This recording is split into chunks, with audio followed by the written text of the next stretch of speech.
Hello and welcome to my channel students. आज का हमारा टॉपिक है पॉलिनोमियल्स। ये चैप्टर क्लास 9 और क्लास 10 दोनों में ही आता है और आज का जो हमारा वीडियो है वो दोनों ही क्लासेस के लिए, क्लास 9 और क्लास 10, क्योंकि आज का वीडियो हमारा ये बेसिक है पॉलिनोमियल्स के बारे में कि पॉलिनोमियल्स होते क्या हैं, कितने टाइप के पॉलिनोमियल्स होते हैं और भी बहुत सारे बेसिक चीज़ें हैं इसमें। तो चलिए शुरू करते हैं हमारा आज का टॉपिक। पॉलिनोमियल क्या है? A polynomial is an algebraic expression consisting of variables with non-negative integer exponents and constants connected by addition, subtraction, multiplication and division। कहने का मतलब ये है कि पॉलिनोमियल जो होता है एक अलजेब्रिक एक्सप्रेशन होता है। अलजेब्रिक एक्सप्रेशन मतलब कुछ अलजेब्रा टाइप का कुछ लिखा जाता है प्लस माइनस करके, ठीक है, जिसमें वेरिएबल होते हैं, ठीक है, जिसका with non negative integer exponent, और उन वेरिएबल का जो एक्सपोनेंट होता है, एक्सपोनेंट मतलब जो पावर होता है, वो नॉन निगेटिव इंटीजर होता है और उसमें क्या होता है, कांस्टेंट होता है। और ये जो वेरिएबल और कांस्टेंट्स हैं ये कनेक्ट होते हैं एक दूसरे से एडिशन, सब्ट्रैक्शन, मल्टीप्लिकेशन और डिवीजन से। चलिए देखते हैं कि एग्जाम्पल से इसे। एग्जाम्पल है हमारा ये एक पॉलिनोमियल है, ठीक है। अब क्या है, ये एक अलजेब्रिक एक्सप्रेशन भी है। अब देखो मैंने बोला था सबसे पहले अलजेब्रिक एक्सप्रेशन, तो अलजेब्रिक एक्सप्रेशन है जिसमें वेरिएबल होता है। वेरिएबल क्या है, इसमें एक्स है, ये दोनों एक्स क्या है, वेरिएबल है। अब वेरिएबल का मतलब क्या होता है ये जान लेते हैं। वेरिएबल एक सिंबल होता है that can be given any numerical value. Variable एक वो सिंबल होता है जिसको हम कोई भी न्यूमेरिकल वैल्यू दे सकते हैं according to situation, according to equation. जैसा कि इक्वेशन को रिक्वायरमेंट होगा उस हिसाब से हम उसको वेरिएबल देते हैं, ठीक है। कैसे लिखा जाता है वेरिएबल को? X Y Z A B C D लिखा जाता है। अब वेरिएबल हो गया तो एक्स क्या हो गया, वेरिएबल हो गया, ये पहला क्लियर हो गया। फिर क्या बोला है, with non negative integer exponent. Non negative integer exponent का मतलब क्या हो गया, देखो यहाँ पे एक्सपोनेंट का मतलब है पावर। तो एक्स का पावर क्या है, 2।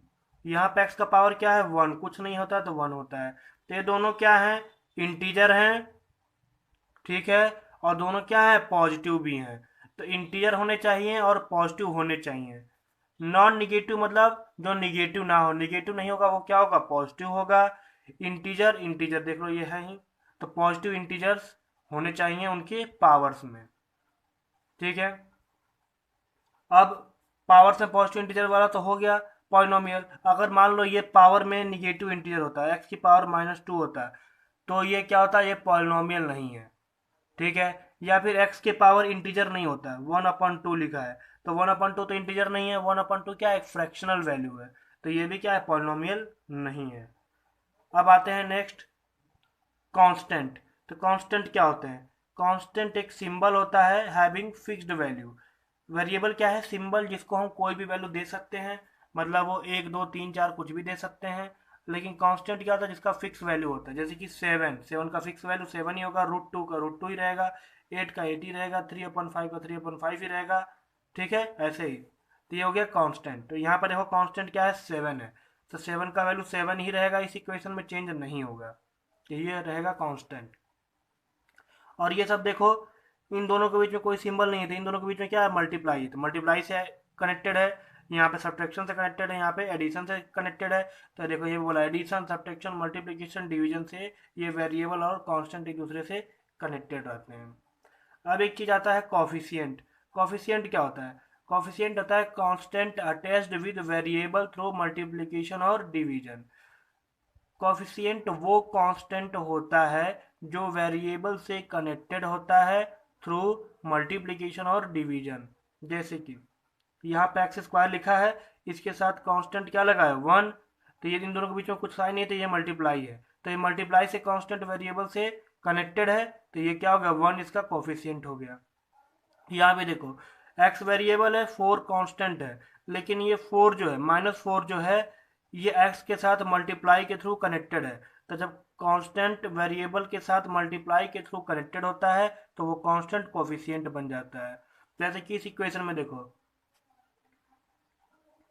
ये एक्स स्क्वायर है, एक्स स्क्वायर के साथ कोई नंबर नहीं है, इसका मतलब वन है, तो इसका कोफिशिएंट क्या हो गया, वन। यहाँ पे एक्स है, यहाँ पे एक्स स्क्वायर था, यहाँ पे एक्स है, तो एक्स के साथ क्या लगा है, फोर, और ये माइनस भी इसके साथ आएगा, तो -4 इसका क्या हो गया, कोफिशिएंट हो गया। ठीक है, अब आगे बढ़ते हैं हम। नॉन निगेटिव इंटीजर एक्सपोनेंट अभी समझाया मैंने। नॉन निगेटिव इंटीजर एक्सपोनेंट जैसे एक्स की पावर 2, एक्स की पावर 11, वाई की पावर 5, ठीक है, ऐसे होने चाहिए। ये फ्रैक्शन नहीं होना चाहिए, ना ही निगेटिव होना चाहिए। देखो यहाँ पर निगेटिव है तो ये नॉन निगेटिव नहीं है, काट दिया मैंने। यहाँ भी निगेटिव है पावर, तो ये नॉन निगेटिव नहीं है। ये देखो फ्रैक्शन में आ गया, ये रूट में आ गया, तो ये सब क्या होगा, पॉलिनोमियल का पार्ट नहीं है, ये सब पॉलिनोमियल नहीं है। पॉलिनोमियल क्या है, ये ऊपर वाला है। अब आते हैं हम terms in the polynomial. Polynomial में टर्म्स क्या क्या होते हैं। Parts of algebraic expression separated by plus और माइनस ऑपरेशन। अलजेब्रिक एक्सप्रेशन का वो पार्ट जो कि प्लस और माइनस ऑपरेशन से कनेक्ट होता है या फिर सेपरेट होता है, उसे हम टर्म कहते हैं। जैसे देखो ये एक पार्ट है और ये एक पार्ट है, ये दोनों एक दूसरे से प्लस के थ्रू कनेक्टेड हैं। ये पार्ट और ये पार्ट एक दूसरे से माइनस के थ्रू कनेक्टेड हैं या सेपरेटेड हैं, और ये दोनों पार्ट एक दूसरे से माइनस से कनेक्टेड है या फिर माइनस से सेपरेट कनेक्टेड है या फिर सेपरेटेड है, कुछ भी कह सकते हो आप इसे। तो इन दोनों के बीच में प्लस साइन आ गया, तो ये दोनों क्या हो गए, टर्म हो गए। ये एक टर्म हो गया, ये एक टर्म हो गया। इन दोनों के बीच में माइनस आ गया, तो ये एक टर्म है, ये एक टर्म है, और ये भी एक टर्म हो गया। कुल कितने टर्म हो गए, एक, दो, तीन, चार। चार टर्म इसमें हो गए। देखो लिख दिया मैं चारों टर्म, एक, दो, तीन। अब देखो टर्म के पहले जो साइन होता है, टर्म के पहले जो साइन होता है वही उस टर्म का साइन होता है। तो देखो इस टर्म का साइन क्या है, प्लस है, कोई साइन नहीं था तो प्लस है। इस टर्म के पहले कौन सा साइन लिखा है, प्लस। इस टर्म का साइन क्या है, प्लस है। इस टर्म के साइन से पहले, इस टर्म के पहले कौन सा साइन लगा है, माइनस, तो इस टर्म का साइन माइनस है। इस टर्म के पहले क्या लगा, माइनस, इस टर्म का साइन क्या है, माइनस है। देखो यहाँ माइनस लगा दिया, यहाँ माइनस लगा दिया मैंने। तो ऐसे ही एक अलजेब्रिक एक्सप्रेशन में या फिर एक पॉलिनोमियल में बहुत सारे टर्म हो सकते हैं, लेकिन वो टर्म फिक्स होंगे। 10 हो सकता है, 15 हो सकता है, 50 हो सकता है, 100 हो सकता है, लेकिन इनफाइनाइट टर्म नहीं हो सकता। एक पॉलिनोमियल के अंदर इनफाइनाइट टर्म नहीं होगा, कुछ ना कुछ वैल्यूएबल होगा। जैसे यहाँ पे 4 टर्म है, कहीं 10, कहीं 15, कहीं 100, कहीं 200 टर्म हो सकता है, लेकिन इनफाइनाइट नहीं होगा। ठीक है, उतना होगा जितना आप काउंट कर सकेंगे उस टर्म को। क्वेश्चन क्या है, चूज पॉलिनोमियल। अब हमें देखो पॉलिनोमियल चूज करना है, इनमें से कौन कौन सा पॉलिनोमियल है। तो एक है x plus one upon x लिखा है, तो देखो यहाँ पर ये तो एक्स है, एक्स ही रह जाएगा। लेकिन ये नीचे वन अपॉन, ये एक्स क्या नीचे है, ये जब एक्स ऊपर जाएगा तो इसका पावर क्या हो जाएगा, माइनस हो जाएगा। तो बताओ जब वेरिएबल का पावर माइनस जब हो जाएगा तो ये तो पॉलिनोमियल का पार्ट नहीं है, क्योंकि अभी हम पढ़े हैं कि वेरिएबल के पावर क्या होना चाहिए, प्लस में होना चाहिए और इंटीजर होना चाहिए। यहाँ निगेटिव है तो ये पूरा पॉलिनोमियल नहीं है ये। फिर ये देखो यहाँ भी पावर रूट में हो गया, ये रूट वाला क्या होता है, पॉलिनोमियल नहीं होता, तो ये भी पॉलिनोमियल नहीं है। फिर इसमें देखेंगे तो ये देखो ये पार्ट और ये पार्ट दूसरे से मल्टीप्लाई में है, तो पहले इसको सॉल्व करेंगे हम, फिर चेक करेंगे।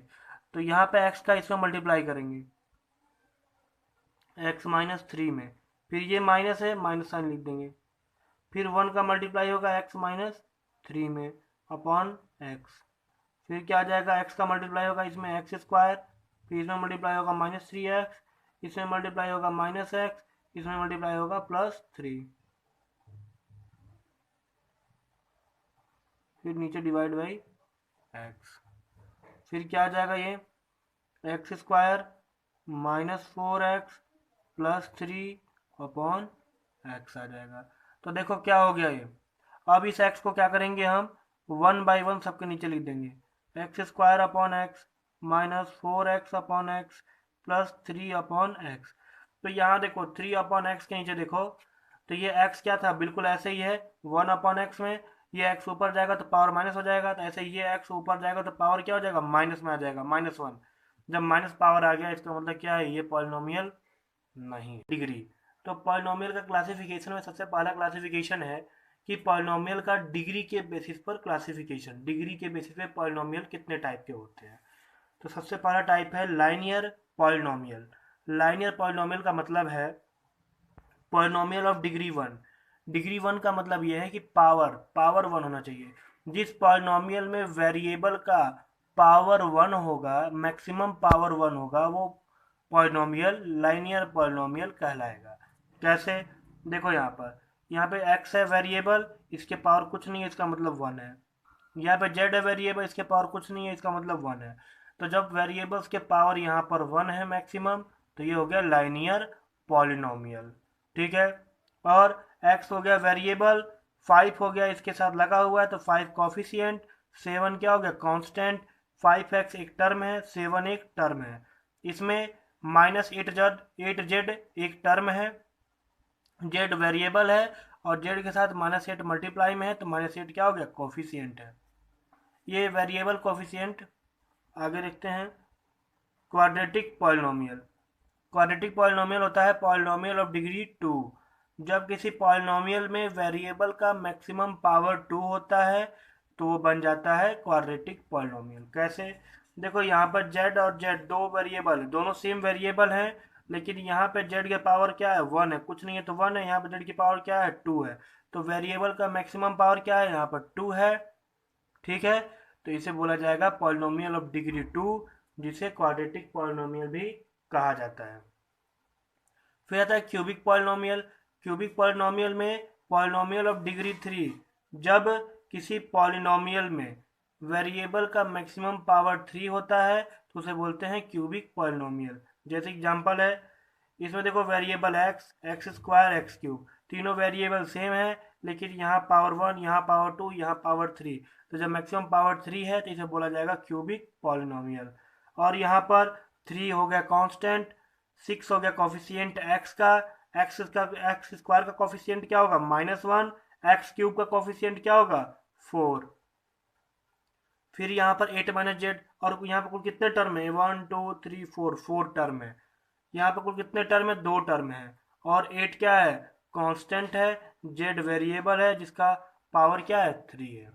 और z की पावर क्यूब का कोफिशिएंट क्या है, यहाँ पे कुछ नहीं है तो 1, यानी कोफिशिएंट क्या है इसका -1। फिर है हमारा by quadratic polynomial. By quadratic polynomial क्या है कि पॉलिनोमियल ऑफ डिग्री 4, जब किसी पॉलिनोमियल में वेरिएबल का मैक्सिमम पावर 4 हो जाएगा तो उसे बोलेंगे हम बाई क्वाड्रेटिक पॉलिनोमियल। जैसे कि यहाँ पर देखो वेरिएबल के पावर 2 है, वेरिएबल के पावर 4 है, तो वेरिएबल का मैक्सिमम पावर कितना है 4, तो ये हो गया बाई क्वाड्रेटिक पॉलिनोमियल। यहाँ z की पावर 4 का कोफिशिएंट क्या है 6 है, z की पावर 2 का कोफिशिएंट क्या है -9 है, और 1 क्या है यहाँ पे कांस्टेंट है। फिर अगला क्लासिफिकेशन है नंबर ऑफ टर्म्स के बेसिस पर, कि एक पॉलिनोमियल में कितने टर्म हैं उसके हिसाब से कौन कौन से पॉलिनोमियल होते हैं। तो मोनोनोमियल, जब केवल सिंगल टर्म होगा, एक टर्म होगा अलजेब्रिक एक्सप्रेशन में, तो उसे बोला जाएगा मोनोनोमियल। जैसे कि 9 ये एक मोनोनोमियल है, -14 मोनोनोमियल, ये भी मोनोनोमियल, ये -8x² भी मोनोनोमियल, और 7y³ भी क्या है मोनोनोमियल है। फिर है हमारा बाइनोमियल, जब हमारा अलजेब्रिक एक्सप्रेशन में 2 नॉन जीरो टर्म होगा, जब दो नॉन जीरो मतलब जो दो टर्म होंगे वो दोनों जीरो नहीं होने चाहिए, तो ऐसे में दो टर्म वालों को बाइनोमियल बोला जाएगा। जैसे कि यहाँ पर देखो 9 - 4x, दो टर्म है 9 और -4x, दोनों जीरो नहीं है। फिर क्या है -x की पावर 4 और यहाँ पे 7, ये दोनों टर्म है और दोनों जीरो नहीं है। यहाँ पे 9 क्या है कांस्टेंट है, 4 कोफिशिएंट है, -4 कोफिशिएंट है, x क्या है वेरिएबल है, x का कोफिशिएंट क्या है -4 है। यहाँ पे 7 कांस्टेंट है, x की पावर 4 वेरिएबल है, इसका कोफिशिएंट क्या है -1 है। फिर आपका ट्राइनोमियल, जब किसी अलजेब्रिक एक्सप्रेशन में 3 नॉन जीरो टर्म होगा तो वो ट्राइनोमियल हो जाएगा। एग्जाम्पल 1 2 3, तीनों है, 3 टर्म है, तीनों जीरो नहीं है। यहाँ पे -3 कांस्टेंट हो गया, x का कोफिशिएंट क्या हो गया +2, एक्स स्क्वायर का कोफिशिएंट क्या हो गया 1। फिर आता है आपका कांस्टेंट पॉलिनोमियल। कांस्टेंट पॉलिनोमियल जिसमें केवल एक ही टर्म होगा और वो टर्म क्या होगा कांस्टेंट टर्म होगा और वो जीरो नहीं होगा। मतलब जब किसी अलजेब्रिक एक्सप्रेशन में एक ही टर्म होता है और वो जीरो नहीं होता है बल्कि कोई एक फिक्स वैल्यू होता है तो उसे बोलते हैं हम कांस्टेंट पॉलिनोमियल। जैसे कि 6 ये कांस्टेंट पॉलिनोमियल है, -8 कांस्टेंट, √5, 9/14, ये सब कांस्टेंट पॉलिनोमियल है, एक ही टर्म है और दोनों एक टर्म है और वो क्या है, कांस्टेंट है और जीरो भी नहीं है। फिर आता है जीरो पॉलिनोमियल। जीरो पॉलिनोमियल क्या होता है, जब पॉलिनोमियल में एक ही टर्म होता है और वो टर्म क्या होता है, जीरो होता है, तो उसे बोलते हैं हम जीरो पॉलिनोमियल। और इस टाइप के पॉलिनोमियल का जो डिग्री होता है वो डिफाइंड नहीं होता है, उसका हम डिग्री बता, जीरो पॉलिनोमियल का डिग्री हम नहीं बता सकते कितना डिग्री होगा, लेकिन कांस्टेंट पॉलिनोमियल का डिग्री होता है ऑलवेज वन। इसका डिग्री क्या होता है, हमेशा वन होता है।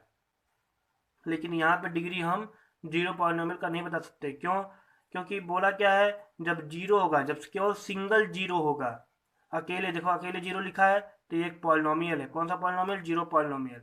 और देखो जीरो की पावर वन करेंगे तो भी जीरो आएगा, जीरो की पावर 100 करेंगे तो भी जीरो, जीरो की पावर कितना भी बड़ा नंबर कर लो वो क्या आएगा, जीरो ही आएगा। इसलिए जीरो का पावर क्या होता है, डिफाइंड नहीं है, कुछ भी हो सकता है ना, कोई फिक्स वैल्यू डिफाइंड ही नहीं है, इसलिए इसका पावर डिफाइंड नहीं है, डिग्री डिफाइंड नहीं है।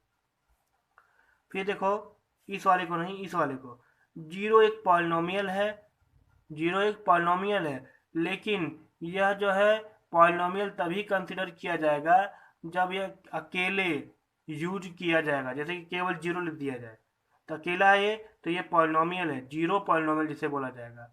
लेकिन मान लो 4+0 लिख दिया जाए तब ये पॉलिनोमियल नहीं है, इसको काट देंगे, सिर्फ 4 लिखेंगे, 4 क्या है, कांस्टेंट पॉलिनोमियल है।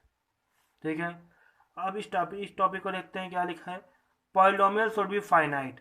पॉलिनोमियल जो होते हैं ना ये सब, ये फाइनाइट होने चाहिए, मतलब जो इसका टर्म बोला हूँ, 2 टर्म का, 3 टर्म का पॉलिनोमियल, 4 टर्म का पॉलिनोमियल, ऐसा ही फिक्स टर्म होना चाहिए जिसे आप काउंट कर सकें। ऐसा नहीं है कि इनफाइनाइट टर्म, इनफाइनाइट टर्म नहीं हो सकता पॉलिनोमियल में। अगर कहीं इनफाइनाइट टर्म्स लिखा है तो पॉलिनोमियल नहीं है, फाइनाइट होना चाहिए, 50, 100, 200, 300 हो सके जिसको आप काउंट कर सकें, वो पॉलिनोमियल होगा। तो बच्चों आज की इस वीडियो में इतना ही। तब तक के लिए अगर आप नए हैं तो मेरे चैनल को लाइक और सब्सक्राइब जरूर कर दें। थैंक्स फॉर वॉचिंग, धन्यवाद।